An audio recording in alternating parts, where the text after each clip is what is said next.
Hiti-hiti goarni di bata ama, anak dohoton di perbadia, ali jahuba tuhodo hupas hata mingudu nami. Sailam ganda madihami hahipason songoni nang las ni roha. Pargugui mahamius di ruas do pengurus ni punguanon. Mamuka jalamar hiti-hiti huhut marhapate ya tuhoma ulau non. Mau lihat madiho ali Tuhan di bagasan Yesus Kristus parholongi martangia kami tuh. Amin.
Manuai tiki tu amang cinere lao mabuan berita nauli di kita.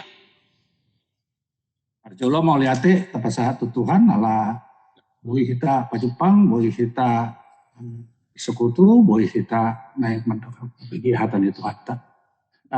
Mau lihat tu ketua itu tu seksi kerohanian mengalir kesempatan non. Jadi tu sudah kita perjolo perkenalan menjadi hala. Kalau sudah dope tinada menada, terutama ke doang nasihat datu sabungan, doang nasihat mengatas nyangin, pola itanda iba ala iba siap aja siap dok. Jadi aku kami tinggal di Cinere, sautik, marboru siahan, sada boru, hutadami di Pangobusan. Di Lembas Sibue ya, apalah di Joloni Jaboni abang motor Sibue ya mak Jabunami di huta. Isi dong kakak isi teh. Apalah Joloni sama Jabunami, jadi anggota SMP bah libur tuh huta, hoda ni alakon do pinake marhoda-hoda sah tu bukit-bukit sah tu ahai, ate warli Indorayoni. Jadi anggo natua-tuai marboru huta julu alai siam mulai muli tinggal di Medan di Jalan Sungai Putih. Atas semua ini mah deh. Nah dunia sangong saya salah persepsi. Lada tuare ada untuk lima pendeta. Jadi perkara judo alai penciuma kira-kira tahun 13 bidang nabi dos bado si ketua betul nyata doang. Nah, lahir dong pensiun 1 tahun, masuk matu STT Reform Indonesia. Jadi tamak mah 5 tahun kemudian, umur 64 tahun. Jadi danggu ini pendeta kami itu 90. Jadi bahana boy benain, baima benain, anggo pelayanan nih kai Cinere sebelum mah situa, netua, lay songani hami, donggo periode-periode dah. Sebenarnya gawe pelayan tenaga pelayan gerejawi masuk tuh 2 tahun. Tar semoni aja ateh perkenalatan ate matu tuhata. Jadi dulu saya masuk reno nanti saboy kita masuk ke Tuhan asal lebih fokus. Renungan kita pada sore hari ini berubah dan berjuang. Anggo hubereng tu tema firman Tuhan na penasihat nih amang sekjen tadi pagi kira-kira penjabaran lebih jauh marah dengan contoh siap keluarga nih Musa. Referensinya siap keluaran 1 ayat 22 sampai 2 ayat 3. Jadi anggo ahok tiki tabuka bema aka Alkitab di buku keluaran non Alana pembahasan tahun non saat do sudah keluaran satu ya dah. Untuk firman Tuhan alana sautik do nama mencahona teh. Tahu toma di gadget do Alkitab tabe. Lalu Firaun memberikan perintah kepada seluruh rakyatnya, lemparkanlah segala anak laki-laki yang lahir bagi orang Ibrani ke dalam sungai Nil, tetapi segala anak perempuan biarkanlah hidup. Seorang laki-laki dari keluarga Lewi kawin dengan seorang perempuan Lewi. Lalu mengandunglah ia dan melahirkan seorang anak laki-laki. Ketika dilihatnya bahwa anak itu cantik, disembunyikannya 3 bulan lamanya. Tetapi ia tidak dapat menyembunyikan lebih lama lagi, sebab itu dia ambilnya sebuah peti pandan, dipakalnya dengan gala-gala dan ter, diletakkannya bayi itu di dalamnya, dan ditaruhnya peti itu di tengah-tengah teberau di tepi sungai Nil. Teberau itu adalah rumput seperti gelagah yang banyak kita temukan di tepi sungai. Ya. Demikianlah firman Tuhan, berbahagialah mereka yang membaca, mendengar, merenungkan, dan melakukan. Ada 2 kata dalam tema renungan kita ini, berubah dan berjuang. Kita akan melihat pada kata yang pertama dulu, berubah, ya, dan contoh serta aplikasinya dalam teks renungan kita. Arti kata kerja berubah itu menurut kamus kita adalah menjadi lain atau berbeda dari yang semula, bertukar atau beralih, berganti menjadi sesuatu yang lain, atau bisa juga menjadi berganti arah. Apa yang berubah? Apa yang terjadi di Mesir sehingga terjadi perubahan? Pertama itu, yang berubah itu adalah pergantian kekuasaan. Bangkitlah seorang raja baru memerintah tanah Mesir yang tidak mengenal Yusuf. Nah, mengapa ini bisa gitu ya? Kenapa pergantian raja ini membuat sesuatu perubahan? Karena kita tahu umat Israel itu kan diundang langsung oleh Firaun melalui Yusuf untuk membawa orang tuanya, keluarganya, semua hartanya ya dibawa, dan spesial Firaun itu mengirimkan kereta kudanya untuk diberikan membawa Yakub waktu itu datang ke Mesir. Ya. Pertama yang terjadi itu adalah waktu. Waktu itu mengubah, ada jarak waktu antara undangan Firaun terdahulu dengan Firaun baru ini. Jaraknya itu sekitar 350 tahun. Nah, dari mana kita tahu? Di Keluaran 12 dikatakan 430 tahun orang Israel itu di Mesir. Berarti sedangkan Musa memimpin Israel keluar dari Mesir itu pada usia 80 tahun. Nah, jadi waktu dia lahir itu kira-kira 350 tahun sejak Firaun pertama. 350 tahun itu adalah 14 generasi. Satu generasi itu kira-kira 25 tahun. Jadi terjadi perubahan. Generasi ini nggak mengenal lagi. Jadi anggota suku naik tuh hitana di sonon, hira-hira anggota suku naik tatada do opuk ta, urasa rata-rata kita mandok utada.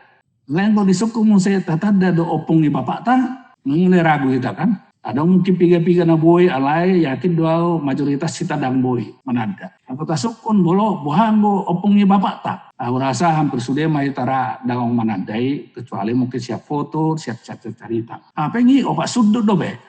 Masih 4 generasi. Ini 14 generasi. Jadi sangat-sangat tidak lagi mereka ingat apa yang Yusuf dulu pernah kerjakan atau diberikan kepada Mesir menjadi jasa yang besar ya. Nah yang kedua, ada pemerintahan baru. Ramses ini adalah dinasti Firaun yang baru yang diawali oleh Ramses I yang sebelumnya panglima dari Firaun dari dinasti yang terdahulu. Jadi Ramses ini bukan lagi dari satu klan, dari satu dinasti dari Firaun sebelumnya. Jadi ada yang baru, mereka nggak mengenal ini lagi. Nah yang kedua yang menjadi masalah itu ternyata bangsa Israel ini menjadi sangat banyak. Lebih besar jumlahnya daripada orang Mesir sendiri. Nah ini juga mengherankan kita gitu ya. Loh kok bisa Israel itu kan waktu datang ke Mesir, kalau kita dilihat di Keluaran 1 itu hanya 70 orang. Pasti pada waktu itu orang Mesir jauh lebih banyak daripada 70 orang. Ini kenapa tiba-tiba setelah 350 tahun, orang Israel bisa lebih besar dari orang Mesir jumlahnya. Pasti ini karena pemeliharaan dan janji Tuhan kepada Israel digenapi. Secara teoritis, kalau mereka itu setiap anak laki-laki yang 70 itu, dan terus sampai keturunan-keturunan berikutnya, melahirkan 2-3 anak, mereka bisa mencapai jumlah sebesar 600-an ribu orang laki-laki usia 20 tahun seperti yang disensus oleh Musa pada bilangan 1 ayat 46. Ini kira-kira 2 tahun setelah bangsa Israel berangkat berjalan di padang gurun itu ya. Jadi itu teoretikal bisa, tetapi tentunya orang Mesir juga bisa.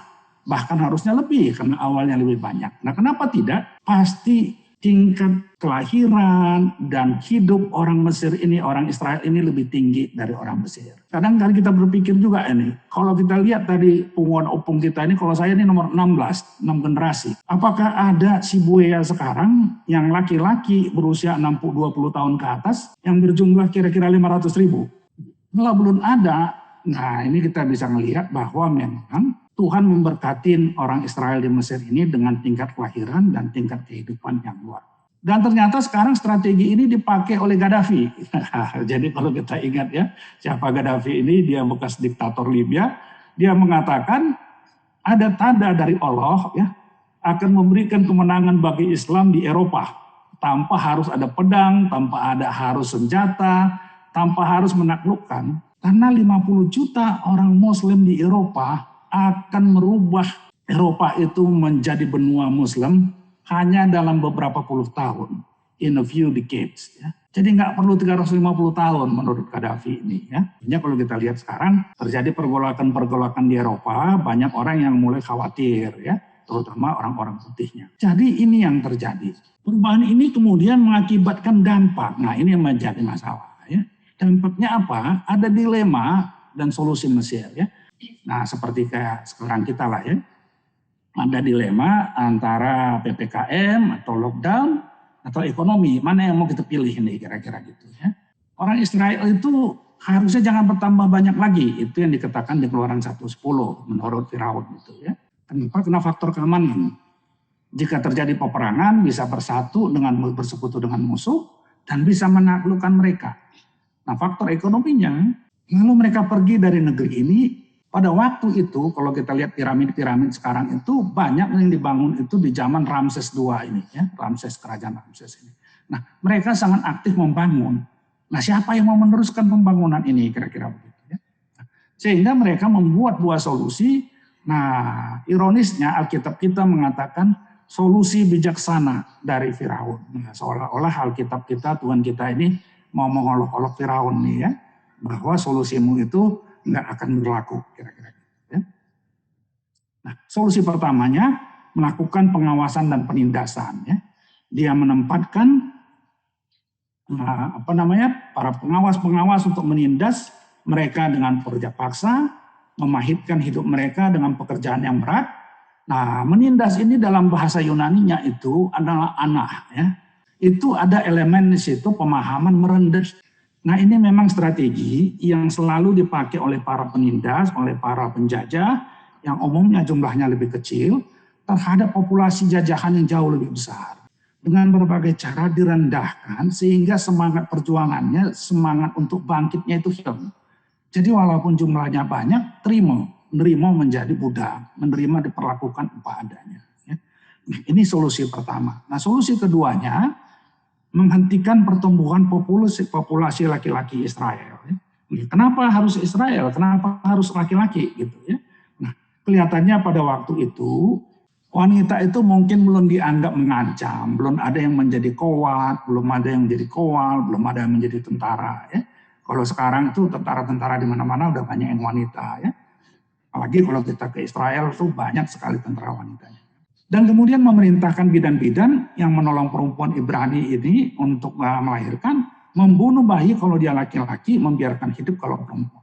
Tetapi ini tidak dipatuhin, ya, tidak dipatuhin. Sehingga dia kemudian mengganti seperti kita lah ya, yang sebelumnya kurang kuat, kita ganti PPKM, diperkuat. Dan Firaun langsung memerintah seluruh rakyat Mesir untuk melemparkan segala anak laki-laki Ibrani ke dalam sungai Nil. Jadi perubahan di Mesir itu menjadi berdampak sangat berat bagi orang Israel yang jumlahnya sangat banyak, yang paling menekan tentunya yang langsung terhadap setiap keluarga.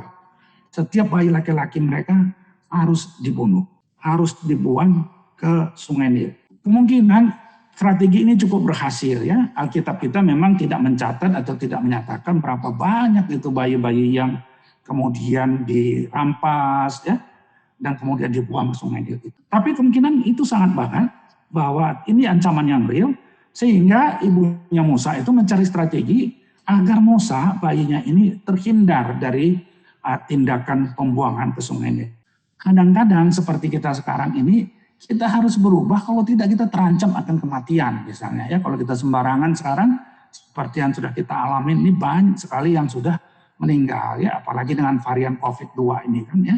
Kalau tahun lalu sampai bulan Juni itu ya korban-korban COVID ini masih jarang-jarang lah yang dekat kita ya. Tapi kalau sekarang kan sepupu kita, keponakan kita, teman gereja kita, kalau kami pendeta kami juga ya, paling tapi di periode pertama masih. Dan ini sudah sangat dekat bahayanya kita ini. Jadi perubahan-perubahan itu tidak hanya membuat sesuatu yang positif, tapi bisa juga negatif menjadi ancaman. Sehingga kita harus berjuang. Nah ini yang dilakukan ya. Nah berjuang itu artinya ya, menurut kamus kita juga adalah berusaha sekuat tenaga tentang sesuatu atau berusaha penuh dengan kesukaran dan bahaya. Jadi walaupun ada risiko, ada bahaya, harus ditempuh karena dampaknya bisa lebih berat. Jadi to be or not to be lah ya.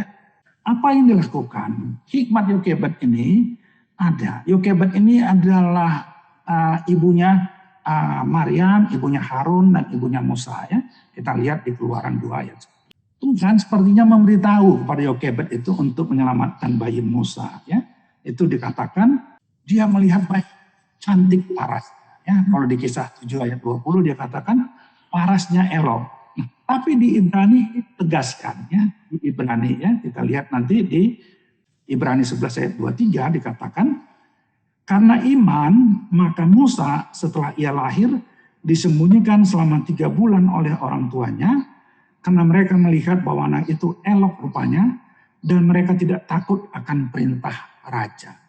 Jadi kelihatannya ada pitonggamnya nih, ada signalnya, ada karismanya, ada sesuatu yang memang berbeda dari bayi Musa ini. Sehingga mereka berani mengambil risiko ya. Seluruh keluarganya mungkin harus dihukum demi menyelamatkan bayi Musa ini. Kemudian yang dia lakukan pertama, solusi sementara. Dia menyembunyikannya selama 3 bulan lamanya ya. Nah ini tentu sesuatu yang riskan. Kenapa? Karena bayi itu semakin lama semakin kuat, suaranya makin keras, dan mungkin juga semakin mungkin bisa jalan sini, melangkah sana, melangkah sini, ketahuan sama tetangga, ketahuan sama macam-macam. Ya. Dan kita tahu sendiri kan ya, kalau di begitu resiko ini besar ya, di zaman-zaman seperti ini, bahkan tetangga, bahkan keluarga itu bisa mengkhianatin gitu. Nah, kita tahu itu cerita waktu Samuel atau Salomo ya.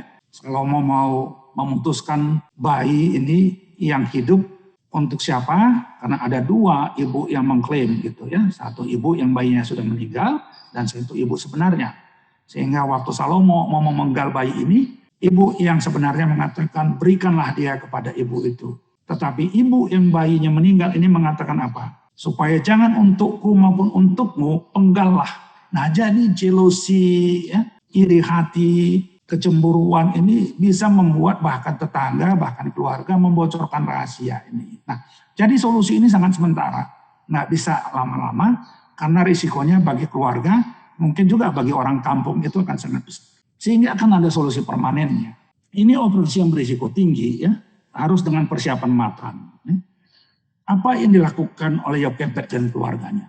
Nah, ini kita harus satu hal yang perlu kita lihat ya.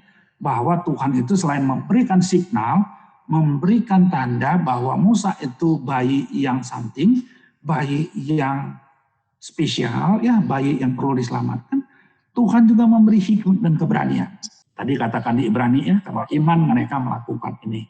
Persiapan yang pertama, dia mengambil susu pakan, ya, dipalkan dengan kala-kala ter. Yang dipalkannya itu artinya diberikan dempulnya gitu ya, dengan ter dan sebagainya agar tidak bocor ya. Nah kita kelihatan juga itu dilakukan oleh Nabi Nuh waktu dia membuat kapalnya. Nah yang kedua, dia memilih wanita yang tepat untuk mengadopsi bayi Musa ini. Kenapa kita bilang begitu? Kita memang tidak diberitahu oleh Alkitab kita Apakah putri Firaun ini satu, apa dua, atau tiga, atau mungkin lebih, kita nggak tahu ya. Tetapi mereka ini bisa memilih wanita yang tepat. Kenapa? Karena kita lihat di Keluaran 2 ayat itu ya, setelah dia membuka keranjang itu dan melihat bayi Musa itu, dia menjadi berbelas kasihan. Nah, jadi putri ini adalah seorang putri yang berhati lembut, dan dia tahu bahwa bayi itu orang Ibrani karena ia berkata, ini tentu bayi orang Ibrani. Ya. Tetapi kemudian ia memutuskan untuk menyelamatkannya. Luar biasa ya. Nah, jadi berarti kemungkinan sudah ada survei, sudah ada surveillance-nya ini dari keluarga Musa ini ya. Kira-kira siapa perempuan putri Firaun yang mau disasar untuk mengadopsi Musa ini. Yang ketiga, mereka memilih tempat yang tepat untuk meletakkan keranjang berisi bayi Musa ini. Tentu ini nggak sembarang tempat. Mereka mestinya udah survei, nggak bisa terlalu jauh dari tempat pemandian putri ini ya. Kalau terlalu jauh kan bahaya juga gitu ya. Bisa ditemukan orang lain misalnya. Dan kemudian juga kalau kurang baik tempatnya bisa terbawa arus dan bisa dibawa ke tengah sungai Nil. Ya. Sungai Nil itu sangat besar, ya, sangat luas dan sangat dalam juga ya. Karena kalau orang yang pernah ke Israel tentu bisa mengalami atau sempat singgah ke Mesir, mereka mungkin melalui tour, ya, Nile Tour itu kan ya. Kapal bisa lewat di Sungai Nil ini ya. Jadi harus tempatnya benar-benar disurvei yang baik. Waktunya juga harus tepat. Karena kalau terlalu lama kan bisa terjadi perubahan cuaca misalnya. Ada hujan, ya bayi ini kena hujan. Ya. Nah, bisa itu keranjangnya menjadi bocor, menjadi tenggelam. Atau bisa juga kalau waktunya terlalu lama, ada orang lewat sebelum dahulu untuk mengangkat Musa ini. Nah jadi ini pasti dipersiapkan juga dan diperhitungkan. Bukan hanya dalam persiapan, dalam pelaksanaannya juga Tuhan terus memberi hikmatnya. Kita lihat bahwa Yokebed ini, keluarga ini, menugaskan kakak bayi Musa, ya Maryam, untuk melihat apa yang akan terjadi pada dia. Ya, dia melihat dari kejauhan dan mengamat-ngamatin apa yang terjadi ini. Apakah dibawa sungai, dibawa arus, apakah diambil orang lain, diganggu binatang, nggak tahu kita. Ya. Bukan hanya itu, tapi dia dipersiapkan dengan skenario what if. What if ini jika A ini yang dilakukan ya. Jika B ini yang dilakukan. Jika C ini yang kau lakukan. Nah kelihatannya ini manajemennya Maryam ini juga luar biasa ya. Dia sudah memperhitungkan itu. Dari mana kita tahu? Karena kita lihat di Keluaran 2 ayat 7. Apa katanya ya. Begitu Maryam ini melihat bahwa putri Firaun itu kelihatannya berbelas kasihan ya. Kepada bayi dalam keranjang. Ia segera menemui dan bertanya. Nah ini menarik ini ya. Kalau kita bisa lihat Alkitab kita di Keluaran 2 ayat 7. Akan kupanggilkan bagi tuan putri seorang inang penyusu dari perempuan Ibrani untuk menyusukan bayi itu bagi tuan putri. Nah menariknya, Maryam tidak hanya menawarkan inang penyusu, tapi dia lebih jauh mendorong putri Firaun untuk mengadopsinya. Karena dia katakan bagi tuan putri. Seolah-olah dia sudah mendorong, menegaskan kepada putri Firaun ini milikmu, bukan milik orang lain. Dan kita lihat kemudian putri Firaun itu tidak ragu lagi untuk mengadopsi Firaun. Ya.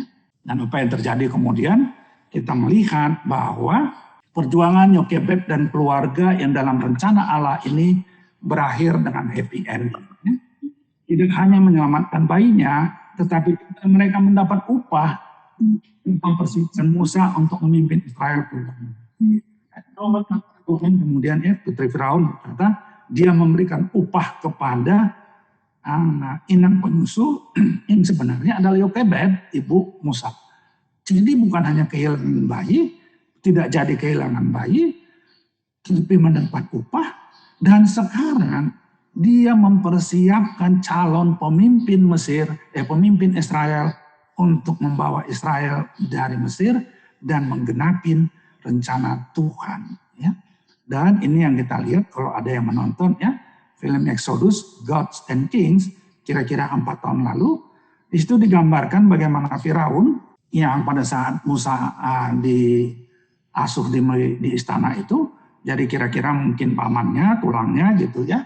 Karena mamanya kan ibunya ya, putri Firaun. Itu pamannya ini, Firaun ini, itu secara khusus meminta Musa untuk senantiasa mendampingi putranya kalau kelak menjadi Firaun. Kenapa? Karena di gambar itu, di film itu digambarkan bahwa Musa ini melebihi Firaun berikutnya baik dalam ilmu perang, ilmu sastra, ilmu hukum, ilmu politik, bahkan kemungkinan ekonomi. Nah, jadi Tuhan bukan hanya mempersiapkan jumlah orang Israel menjadi lebih banyak dan bisa menjadi bangsa yang besar, dia menyiapkan pemimpin yang capable, ya. Pemimpin yang akan menulis kelima kitab Taurat kita. Luar biasa, ya. Dan kita lihat di sini, kita belajar ya, bahwa Alkitab itu menekankan perlunya perencanaan, ya. Perencanaan itu menentukan keberhasilannya, ditekankan oleh Salomo dan Tuhan Yesus sendiri, ya. Kita bisa lihat di Amsal 24:27, Lukas 24:28, 31:32, ya.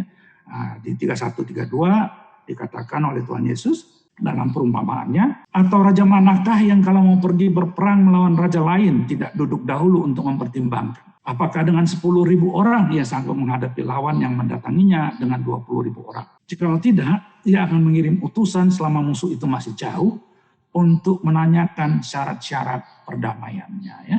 Nah, kita tahu ini juga yang dilakukan Yakub ya, waktu mau menemuin Esau ya, abangnya ya, dia masih ketakutan, Esau masih dendam, dia kirim utusan dulu, dia kirim utusan dulu, dia kirim utusan dulu ya, kita bisa baca di kitab Kejadian ya. Janji dan rencana Tuhan menuju penghentapan ya.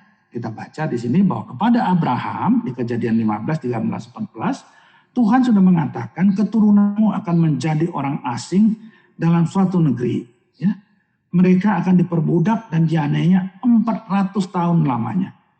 Tetapi bangsa yang akan memperbudak mereka akan kuhukum dan sesudah itu mereka akan keluar dengan membawa harta benda yang banyak. Jadi masalah mereka 400 tahun di mungkin sebagian besar sudah masuk dalam penderitaan, itu bagian dari rencana Tuhan, bagian dari janji Tuhan. Ya. Kita lihat juga kepada Yakub Tuhan mengatakan di Kejadian 46, janganlah takut pergi ke Mesir, sebab aku akan membuat engkau menjadi bangsa yang besar di sana. Nah, ini yang menarik ya. Dan tentulah aku juga akan membawa engkau kembali. Cuman masalahnya bangsa Israel ini seperti kita sekarang ya, dalam masa-masa COVID ini kita nggak tahu apa persisnya rencana Tuhan ini ya. Apakah kita akan terkena, apakah nggak terkena, apakah kalau kita terkena kita akan berhasil ya. Bersyukur itu anak adik saya kena di Balikpapan kalau nggak salah ya, si Pudi ya. Dalam tempo seminggu kelihatannya sudah sembuh dan sudah dinyatakan tadi pagi keluar dari rumah sakit. Tapi ada juga yang harus terlebih dahulu ya, berangkat ke surga mendahului kita. Ya. Di balik itu semua tentu ada rencana Tuhan yang belum persis kita tahu. Ya. Nah, di Roma 8:28 dikatakan ya, kita tahu sekarang bahwa Allah turut bekerja dalam segala sesuatu untuk mendatangkan kebaikan bagi mereka yang mengasihi Dia, yaitu bagi mereka yang terpanggil sesuai dengan rencana Allah. Nah, kata kuncinya di sini adalah bagi mereka yang mengasihi Dia. Jadi hal yang harus kita lakukan dalam menghadapi masalah-masalah seperti sekarang ini, perubahan-perubahan yang kita sendiri, pemimpin-pemimpin di dunia tidak tahu apa yang akan terjadi, mari kita mengasihi Tuhan, mendekatkan diri kepada Tuhan, karena Dia yang menjamin segala sesuatu bagi Dia. Bahkan kalaupun nanti di dunia ini kita tidak mendapatkan itu, tidak mengerti itu, kita akan melihat itu nanti waktu kita ke surga. Ya, disitulah nanti kita bisa muka ke muka bertanya langsung kepada Tuhan Yesus. Ya, apa yang terjadi dengan kita ini. Dan kita kemudian akan bisa bersama malaikat di surga mengucapkan puji syukur atas apapun yang Tuhan izinkan terjadi dalam hidup kita. Untuk mensarikan beberapa hal yang telah kita review tadi, ya, untuk berbuah dan berjuang intisari ini. Pertama, Israel yang awalnya diterima dengan baik berubah menjadi ancaman bagi Firaun dan Mesir menjadi berubah. Ya. Nah, kita nggak tahu apa yang terjadi, kenapa ini COVID ini datang, dari mana asalnya, ada bilang dari Wuhan, ada yang, tapi faktanya semua berubah, kita berubah, dunia berubah. Ya. Solusinya, nah, Firaun pembunuhan bayi laki-laki Israel menjadi ancaman bagi setiap umat. Nah, solusi kita tentu tidak seperti itu. Ya. Kepekaan dan kasih Yokebed ini memberinya keberanian dan hikmat bersama keluarganya untuk menyelamatkan bayi Musa. Nah, ini yang harus kita minta. Ya. Tuhan berikan aku kepekaan, Tuhan berikan aku pemahaman, Tuhan tuntun aku dalam bertindak. Sehingga apapun yang akan terjadi, aku tidak panik, aku tidak gugup, aku tidak putus asa. Ya. Tapi berikan aku hikmat untuk memahaminya.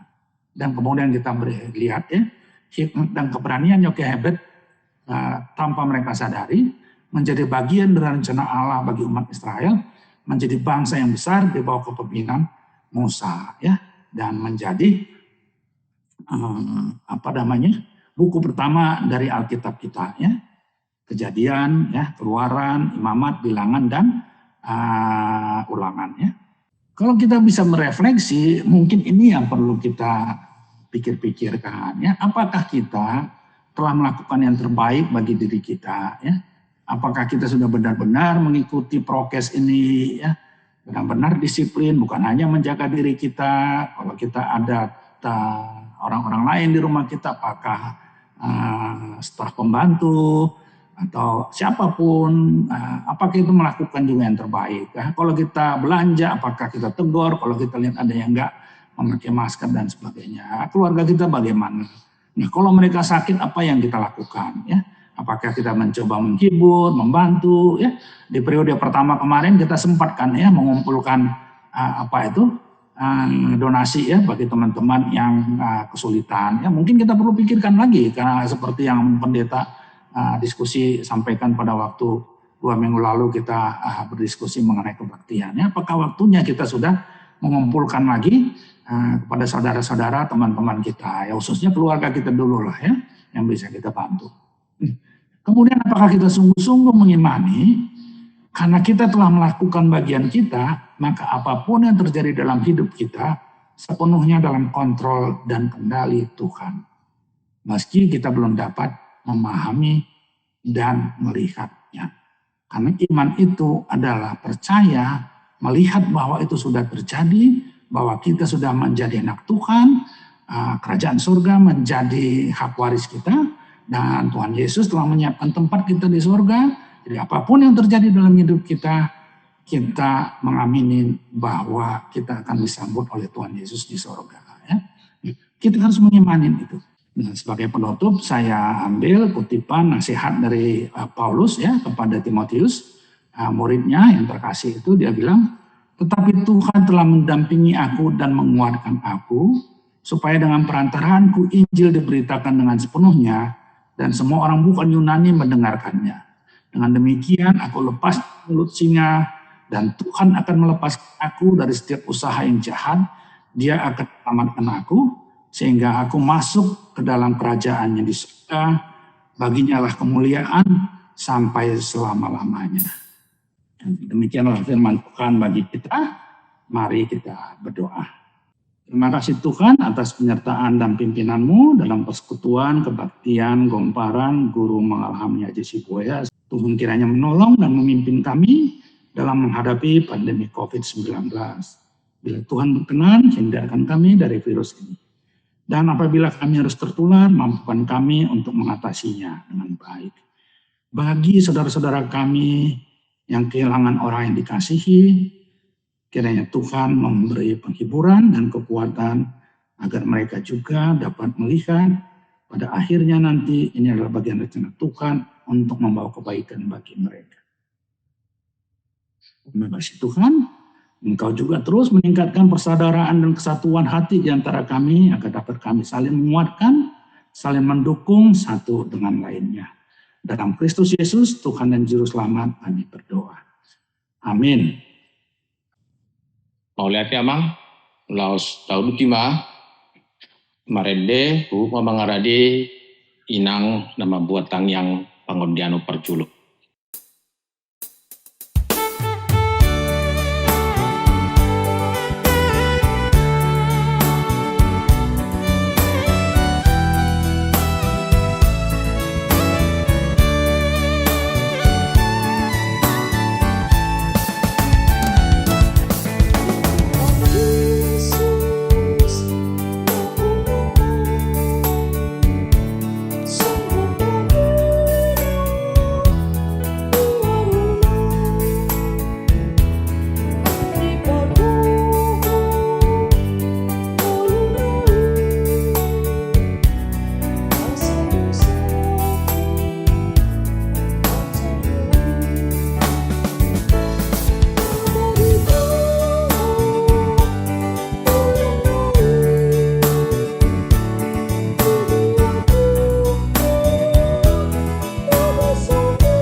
Di sore hari ini Tuhan, di hari yang Engkau kuduskan ini, Engkau ya Tuhan mempertemukan kami yang saling mengasihi keluarga besar kami semua.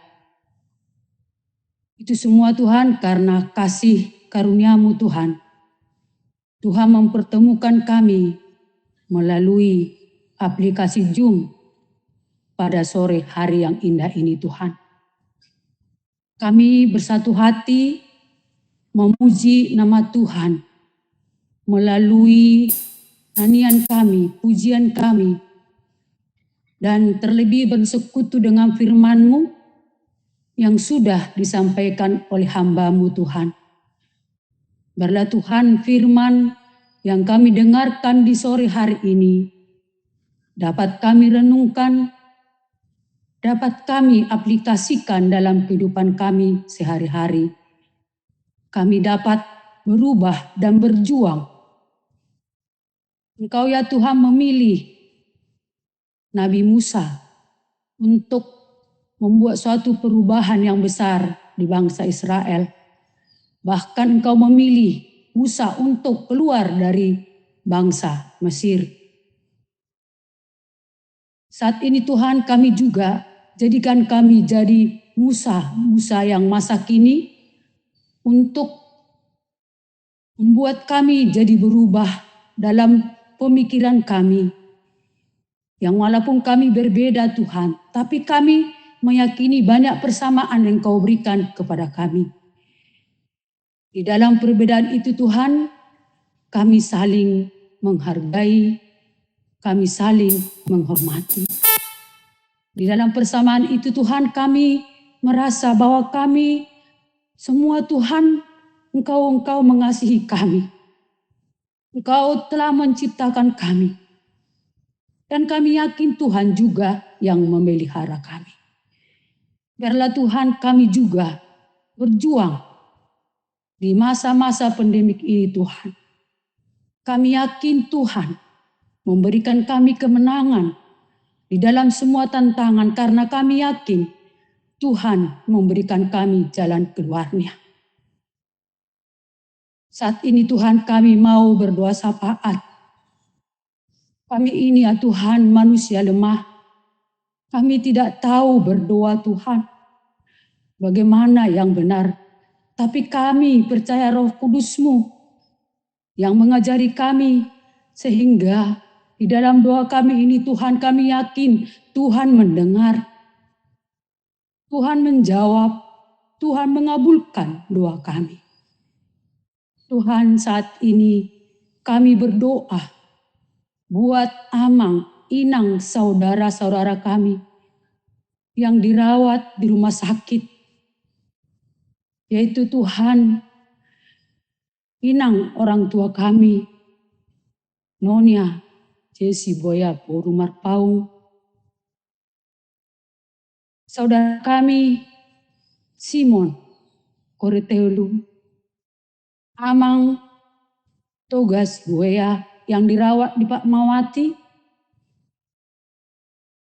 Dan juga Inang, Nona Jesi Boya dirawat di rumah sakit Cipto Mangkusol. Dan juga saudara kami, Simon Koreteolu, dirawat di Harapan Kita.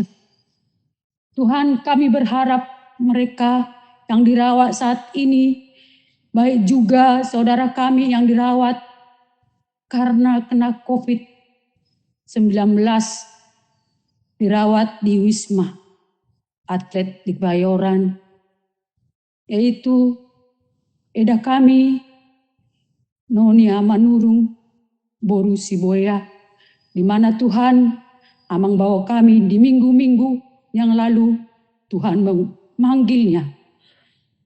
Kami yakin Tuhan, Eda kami Engkau berikan kekuatan dan juga bere-bere kami juga dirawat di Atlet di Kebayoran. Kami juga berdoa buat keluarga Amang bawa kami, Amang A Simbolon Boru Siboya, beserta bere kami Roberto dan juga Christopher Simbolon. Tuhan, biarlah Engkau yang menjadi tabib di atas segala tabib.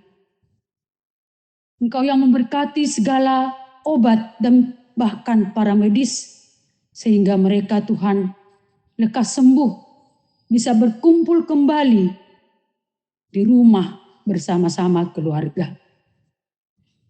Tuhan, kami juga bersatu hati berdoa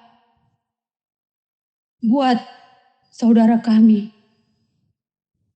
yang berobat jalan Tuhan, yaitu Amang Jamsen Silaid dan juga Amang Tutur Inang Tutur Boru Siboya dan orang tua kami Opu si Daniel Tuhan yang masih dirawat di rumah Tuhan. Kami yakin juga Tuhan menguatkan mereka sehingga kami berpengharapan dan mereka berpengharapan bahwa Tuhan akan memberikan kesembuhan kepada mereka. Terima kasih Tuhan, banyak yang akan kami doakan.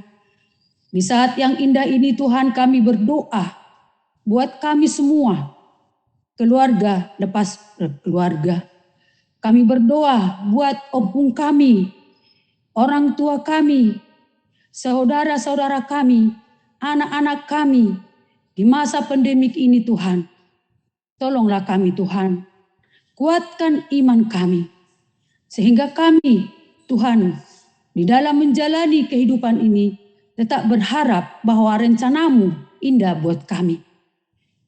Kami juga berdoa Tuhan, buat seluruh anak-anak kami yang masih balita, yang bersekolah di tingkat SD sampai perguruan tinggi. Kami yakin mereka adalah masa depan kami, Goparan Siboya Tuhan. Kami yakin Tuhan, anak-anak yang Tuhan titipkan kepada kami menjadi anak-anak yang takut akan Tuhan, yang nanti berhasil kelak menjadi anak-anak yang berguna bagi keluarga, bangsa, dan negara. Bagi anak-anak kami ya Tuhan, yang baru lulus, yang mungkin mau mencari pekerjaan, kami yakin Tuhan memberikan jalan kepada mereka. Sehingga mereka di dalam mencari pekerjaan, Kau beri pengharapan Tuhan dan kesabaran di saat-saat sekarang ini Tuhan. Kami yakin Kau memberikan pekerjaan kepada mereka sesuai dengan talenta yang Tuhan berikan kepada mereka. Bagi anak-anak kami yang sudah bekerja, biar mereka Tuhan jadi teladan di tempat mereka bekerja. Tuhan, kami juga berdoa buat anak-anak kami yang sudah cukup umur. Kami berharap Tuhan, Kau sudah menyediakan jodoh buat mereka yang seiman dengan kami, yang mereka saling mencintai, saling mengasihi. Kami yakin itu Tuhan, Engkau akan memberikan kepada mereka jodoh yang sesuai dengan kehendak Tuhan. Tuhan, doa kami ini jauh dari sempurna. Sempurnakanlah Tuhan. Ampunilah segala dosa kami. Di dalam nama Tuhan Yesus Kristus, kami berdoa dan bersyukur Tuhan. Amin. Oleh teh nang tau dutima pamujota laos mengaradi mahamang namang uluhon tangyang pangodiano. Marang di mahita.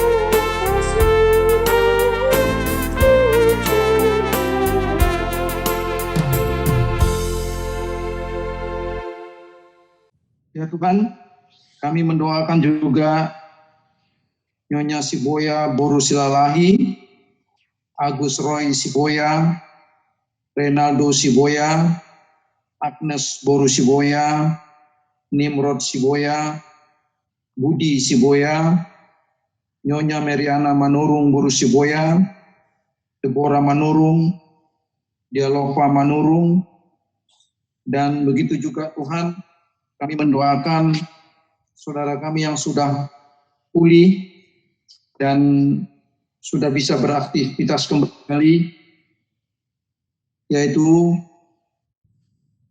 Amang Lintong Hutahayan Boru Siboya, Rina Boru Siboya, Kevin Siahan, Abel Boru Siahan. Tuhan, kami tahu itu hanya karena kasih dan penyertaan-Mu. Semuanya mereka bisa lewati di dalam pergumulan di tengah di mana mereka berjuang untuk bisa pulih kembali. Tuhan, kami percaya selama di masa pemulihan dan setelah sehat, kiranya Tuhan terus menolong mereka supaya mereka bisa berangsur-angsur sembuh dan bisa melakukan berbagai aktivitas kembali. Ya Tuhan, kami juga mau berdoa secara khusus atas duka cita yang dialami oleh Burhan Manurung, di mana Tuhan sudah panggil Yorma Boru Lubis. Tuhan beri penghiburan kepada mereka, Tuhan, kepada keluarga, yang supaya mereka berangsur-angsur menjadi pulih dan dapat melakukan kembali aktivitas mereka. Ya Tuhan Allah Bapa dalam sorga, kami juga mau mendoakan pemimpin negara kami, Tuhan, Bapak Presiden Jokowi, beserta semua para menteri, pejabat-pejabat yang ada di kantor, di pusat maupun di daerah yang terpencil sekalipun, Tuhan, biarlah Engkau ikut menolong mereka di dalam situasi pandemi COVID-19 yang terus masih ada di negara kami. Kami tahu Tuhan, Presiden kami begitu sungguh-sungguh beserta jajarannya untuk bisa menyelesaikan semua masalah-masalah yang dihadapi di negara kami ini.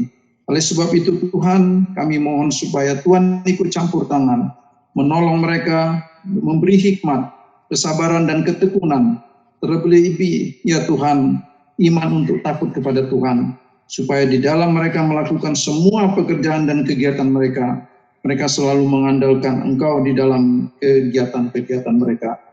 Ya Tuhan Allah Bapa dalam surga, kami juga mau berdoa untuk kumpulan Koparan Guru Mengalami Haji Siboya se-Jabodetabek.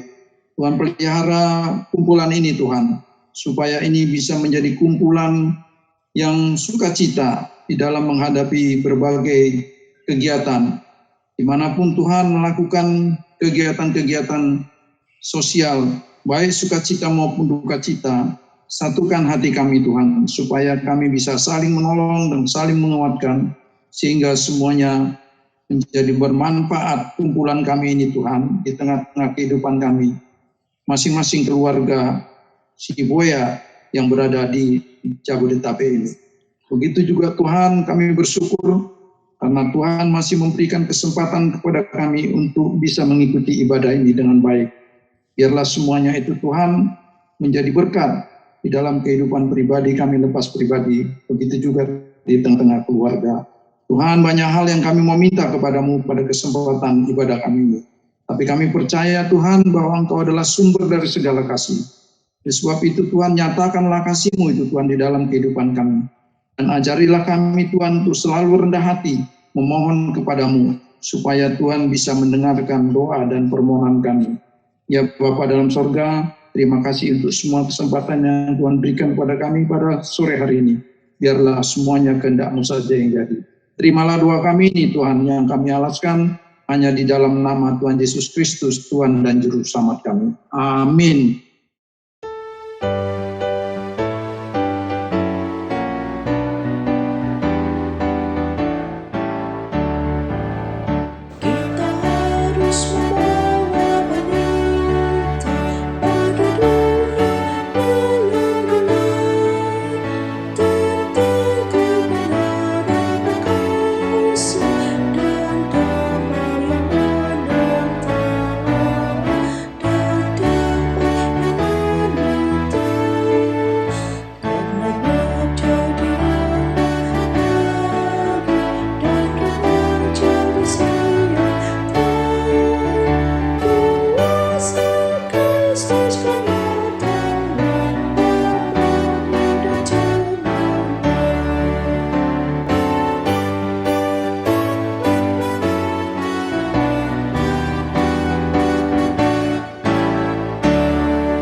Alia manami na benua gicang, saya pinarbadia maguarmu, saya roh maharajaunmu, saya saut malomo dirham di benua tongos, songonin di benua gicang.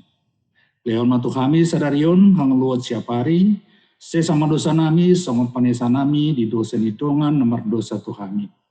Unak tugion hamit pangucunan, palua mahami siang pangago, ay horon apuna harajaon, dot hakon, rodia sangapon, salilin-lilin na. Amin. Mari kita terima berkat Tuhan, damai sejahtera dari Allah Bapa, kasih karunia dari Tuhan Yesus Kristus, dan persekutuan dengan Roh Kudus menyertai kita dari sekarang sampai selama-lamanya. Amin.